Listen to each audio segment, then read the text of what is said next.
আসসালামু আলাইকুম রহমতুল্লাহি ওয়া বারাকাতুহু।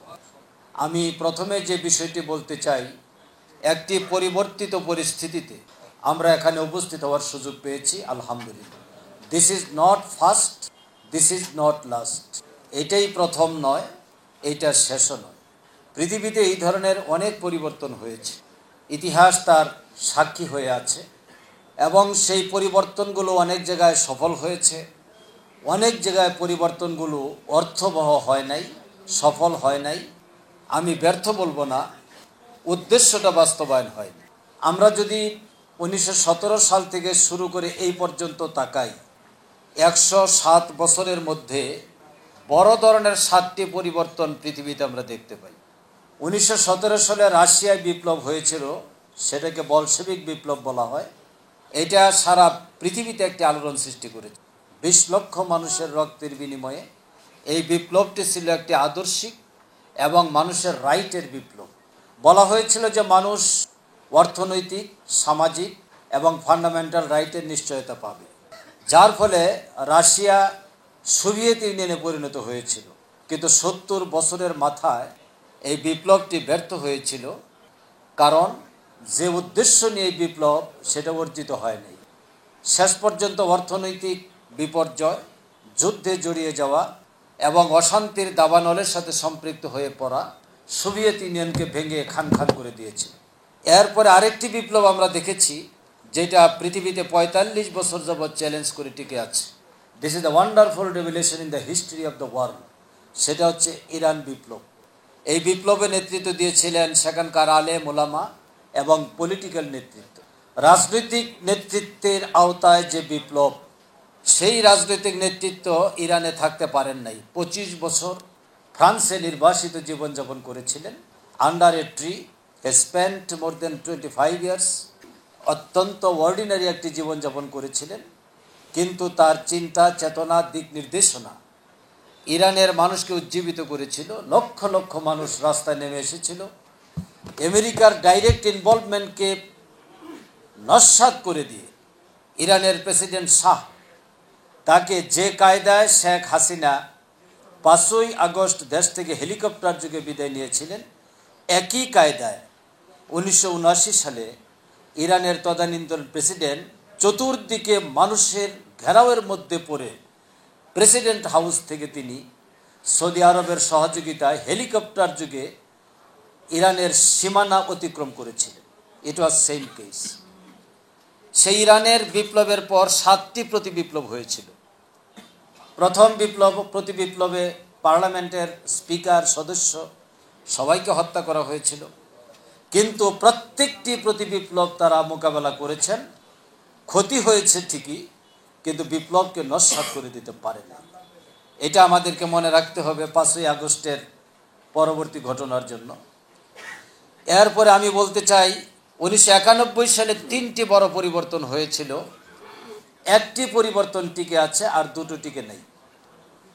একটি হচ্ছে 91-এ আলজেরিয়ায় গণতান্ত্রিক প্রক্রিয়ায় একটা রেভলিউশন হয়েছিল। পিপলস ভোটের মাধ্যমে ইসলামিক সালভেশন ফ্রন্ট ফার্স্ট স্টেজের পার্লামেন্টের নির্বাচনে 213টি আসনের মধ্যে 188 আসনে বিজয় লাভ করেছিলেন। 1700 স্থানীয় সরকারের পদের মধ্যে মোর দেন 900 পদে তারা বিজয় লাভ করেছিলেন। সুতরাং এটা একটা ভোটের মাধ্যমে গণজাগরণ হয়েছিল, কিন্তু এটা টিকেনি। তদানীন্তন সেনাপ্রধান বুদিয়াফের নেতৃত্বে এটা দখল করা হয়েছিল, and they killed more then 2 lakh people of Salvation Front. আজকে 1991 সাল থেকে 2024 সাল পর্যন্ত এই 33 বছরে 2 লক্ষ ইসলামী আন্দোলনের কর্মীকে সেখানে হত্যা করা হয়েছে। সুতরাং ভোটের মাধ্যমে অর্জিত গণবিপ্লবও হাতছাড়া হয়ে গিয়েছে। 91-এ আরেকটি বিপ্লব হয়েছিল, একটি পরিবর্তন হয়েছিল under democratic system, that was in Turkey. Necmettin Erbakan এবং তানসু শিলার আন্ডারস্ট্যান্ডিংয়ের ভিত্তিতে তারা রাষ্ট্র পরিচালনা করেছিলেন। প্রথম 2 বছর নাজিমুদ্দিন আরবাকান, পরবর্তী 2 বছর তানসু শিলার। এবং এটা পৃথিবীর ইতিহাসে একটি ব্যতিক্রম ধর্মী কোয়ালিশন ছিল। সেকুলারের প্রতিনিধিত্বকারী তানসুসিলার ক্ষমতায় এসেই নাজিমুদ্দিন আরবাকানকে জেলে ঢুকিয়েছিলেন, তার দলকে 8 বার নিষিদ্ধ করা হয়েছিল। এর মাঝখান দিয়ে আজকের এরদোগান নতুন ফরমালে নিয়ে এসেছিলেন এবং তিনি টিকে আছেন বলতে গেলে আজকে 32 বছর যাবৎ তার্কির রাজনীতিতে সেকুলারিজমকে চ্যালেঞ্জ করে। এই কথাগুলো আমি বলার পরে আমার একটা উদ্দেশ্য আছে, সেটা আমি শেষে বলবো। এরপরে আসি 2010 সালে আরব বসন্তের নামে একটি রেভলিউশন হয়েছিল ইন আরাবিয়ান ওয়ার্ল্ড। প্রথমে তিউনিসিয়া, এরপরে সিরিয়া, লিবিয়া, ইয়েমেন এবং মিশর। মিশরের ইতিহাসে গণতান্ত্রিকভাবে প্রথম প্রেসিডেন্ট নির্বাচিত হয়েছিলেন doctor Morsi. He was one of the prominent and eminent leader in the world, যিনি যুক্তরাষ্ট্রের নাসায় বৈজ্ঞানিক হিসেবে কাজ করতেন। পৃথিবীর 11 জন বিখ্যাত নভো ইঞ্জিনিয়ারের মধ্যে তিনি ছিলেন একজন। এটা চারটিখানি কথা নয়, বিশ্বের বিখ্যাত 11 জন আকাশ বিজ্ঞানী, মহা আকাশ নিয়ে যারা গবেষণা করেছেন তাদের মধ্যে বিখ্যাত 11 জনের তিনি একজন। তার স্ট্যাটাস, তার মর্যাদা এবং তার সম্মান ছিল আনপ্যারালাল। কিন্তু আফটার হি ওয়াজ ইলেক্টেড, তিনি 1 বছরও রাষ্ট্র পরিচালনা করতে পারেন এবং 1 বছরের মধ্যেই মুরসিকে গ্রেফতার করা হয়েছিল। তার কারাগারে তাকে বিষ প্রয়োগে হত্যা করা হয়েছিল, সেই ইতিহাস আমরা জানি। এরপরে মিশর চলে গেল, তিউনিসিয়ায় এসেছিল চেঞ্জ। তিউনিসিয়ার লেংদি হয় নাই, সেটা নস্যাৎ হয়ে গিয়েছে। পৃথিবীতে একটি বিপ্লব ব্যতিক্রম, সেই বিপ্লব হচ্ছে 5ই আগস্ট, যেটা বাংলাদেশে হয়েছে। There was no political leader in true sense. এখানে কোনো রাজনৈতিক নেতৃত্ব ছিল না। সুতরাং এই বিপ্লবটিকে আগামী দিনে কিভাবে সফল করা যাবে সেটাই আমাদেরকে চিন্তা করতে হবে। কারণ ইন 1975 15ই আগস্টে আওয়ামী লীগের সকল লিডারশিপ দুনিয়া থেকে বিদায় নিয়েছিল, ইনক্লুডিং শেখ মুজিবুর রহমান, তাজউদ্দিন, নজরুল ইসলাম, আশরাফ সাহেবের father, captain Mansur, Kamaruzzaman. This 4 leader এবং শেখ মুজিবুর রহমান সহ অনেক নেতৃত্ব চলে গিয়েছিল। কিন্তু এই রেভলিউশনে আওয়ামী লীগের কোনো নেতা পৃথিবী ত্যাগ করেন নাই, বাংলাদেশ ত্যাগ করেছেন।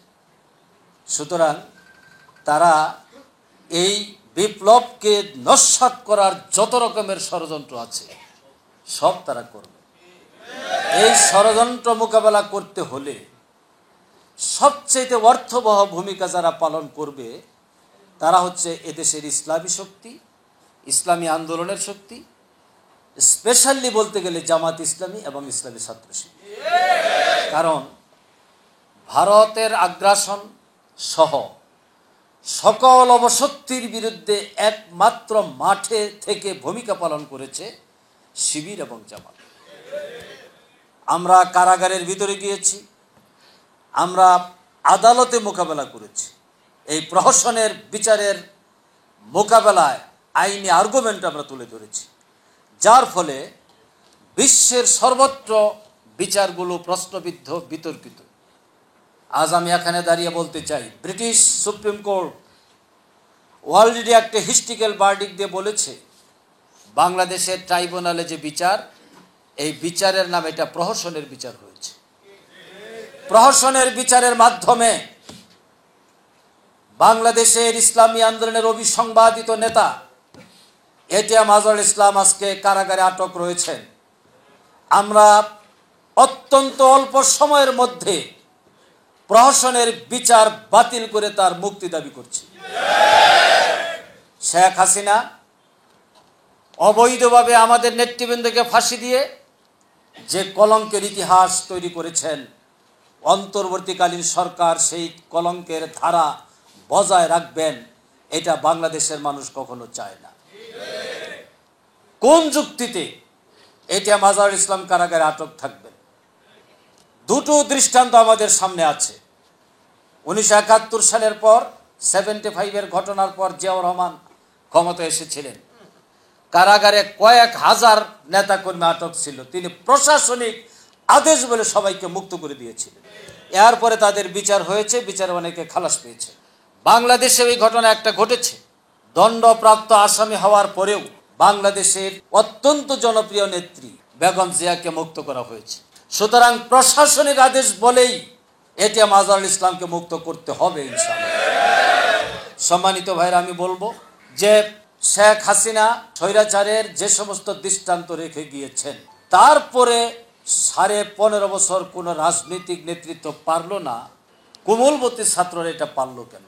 একটি কারণে তা পেরেছে, সেটা হচ্ছে তারা 3টি স্লোগান দিয়েছিল। তাদের নিজস্ব দাবির বাইরে 3টি স্লোগান। এই 3টি স্লোগানকে দেশের মানুষ, ছাত্র, শিক্ষক, শ্রমিক, মেহনতি মানুষ, শিল্পী, সাহিত্যিক, গায়ক, নাট্যকার, প্রডিউসার, গায়িকা সবাই গ্রহণ করে নিয়েছিল। সেটা কি? We want justice, we want democracy. আরেকটি স্লোগান ছিল উই ওয়ান্ট রাইট।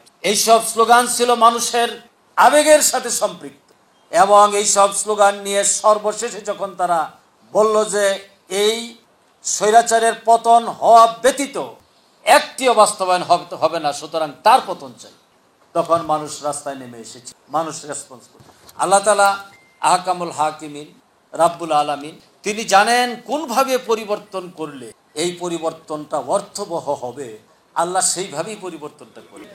এই পরিবর্তনটা ছাত্র জনতার অংশগ্রহণের মাধ্যমে হওয়ার কারণে বাংলাদেশে একটা অবারিত সুযোগ তৈরি হয়ে গিয়েছে, এবং এই সুযোগটার আনুকূল্য পাবে সকল গণতান্ত্রিক শক্তি, বিশেষ করে ইসলামী শক্তি ইনশাআল্লাহ। আমি এই প্রেক্ষাপটে বলবো, প্রিয় ভাইয়েরা, শহীদ নিজামী ভাই উনি স্বপ্নের কথা বলেছেন, এবং তিনি যে স্বপ্নের ব্যাখ্যা আমাদের সামনে দিয়েছিলেন আইনজীবী হিসেবে সাক্ষাতের সময়, একটি কথা ছিল যে আমি স্বপ্ন দেখলাম বাংলাদেশের দুটো রাজনৈতিক শক্তি উস্কু খুস্কু অবস্থায় বসে আছে, আর আমি বের হওয়ার সময় আমাকে সকলেই সালাম দিচ্ছে। আমরা জিজ্ঞেস করলাম যে আপনার এই স্বপ্নের অর্থ কি? তিনি বললেন যে সকল রাজনৈতিক শক্তি জনগণ কর্তৃক ধিক্কৃত হবে এবং ইসলামী শক্তিকে মানুষ সেলুট জানাবে। ওনার শাহাদাতের 8 বছর পর এই দৃশ্য আমরা বাংলাদেশে দেখতে পাচ্ছি। এরপরে শহীদ কামরুজ্জামান তার বক্তব্য ওই সময়ের পত্রিকায় খুলে দেখবেন, উনি আমাদেরকে বলেছিলেন যে 18 বছর বয়সে আমি অপরাধ করেছি, এই মিথ্যা অভিযোগ দিয়ে আমাকে মৃত্যুদণ্ড দেওয়া হলো। আমি তোমাদের সাথে কাছে বলে গেলাম এই 18 বছর বয়সী যুবকরা, তরুণরা একদিন এই পরিবর্তনের নেতৃত্ব দিবে। After 8 years we are observing that the young generation এই পরিবর্তনের নেতৃত্ব দিয়েছে। এরপরে শহীদ মুজাহিদ ভাই তিনি বলেছিলেন কোনো অপরাধ আমার বিরুদ্ধে নেই, আমি নিরপরাধী ব্যক্তি হিসেবে ফাঁসির মঞ্চে যাচ্ছি।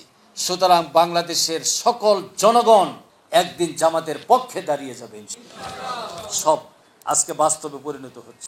এই বাস্তবে পরিণত হওয়ার এই প্রেক্ষাপটে এই ময়দানকে যদি আমরা আবাদ করতে না পারি, সেটা হবে আমাদের ব্যর্থতা। শহীদ আব্দুল কাদের আউদা মিশরের মাটিতে যখন তাকে ফাঁসি দেওয়া হয়েছিল, তিনি কালেমা পড়ার পর একটা বাক্য উচ্চারণ করেছিলেন যে আমাদের এই রক্ত দুনিয়ার সকল জালেমের পতনের জন্য যথেষ্ট হবে।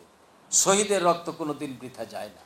প্রিয় ভাইয়েরা, আমি আপনাদের কাছে আহ্বান রাখতে, ময়দান আজকে মুক্ত অবস্থায় পড়ে আছে, ময়দান আমাদেরকে হাতছানি দিয়ে ডাকছে। এই অবস্থায় যদি আমরা নিজেদেরকে তৈরি করে মানুষের সামনে উপস্থাপন করতে না পারি, তাহলে অবশ্যম্ভাবী পরিবর্তনের যে একটা সম্ভাবনা তৈরি হয়েছে, এই সম্ভাবনাটা কিন্তু আবার অনেক অনেক দিনের জন্য হারিয়ে যাবে, আমরা এটা খুঁজেও পাবো না। সুতরাং এই সম্ভাবনাকে আর হাতছাড়া করা যাবে না। Under the democratic system and democratic process we want to bring change in Bangladesh, and that change should be worked in the way of Islam, in the way of Allah, ইনশাআল্লাহ। আমি আপনাদের কাছে যিনি যে অবস্থায় আছেন, আমি এই আহ্বান রাখবো যে কোনো অবস্থাতেই আর আমাদের পিছনে থাকার সুযোগ নেই। এগিয়ে আসতে হবে। সামাজিক নেতৃত্ব, রাজনৈতিক নেতৃত্ব, প্রশাসনিক নেতৃত্ব, অর্থনৈতিক নেতৃত্ব, সকল নেতৃত্বই আমাদের জন্য অপেক্ষা করছে। এই নেতৃত্বের মাধ্যমে বাংলাদেশকে গড়ে তুলতে হবে। বাংলাদেশ এগিয়ে যাবে। জামাত ইসলামী এবং ইসলামী ছাত্র শিবিরের নেতৃত্বে আল্লাহ রাব্বুল আলামিন একটি সুন্দর ভবিষ্যৎ সম্ভাবনাময় বাংলাদেশকে গড়ে তোলার লক্ষ্যে আমাদেরকে এগিয়ে আসার তৌফিক দান করুন এবং আমাদের যে কমতিগুলো আছে এই কমতিগুলো আল্লাহ তাআলা পূরণ করার তৌফিক দান করুন। আমিন। আসসালামু আলাইকুম ওয়া রাহমাতুল্লাহি ওয়া বারাকাতুহু।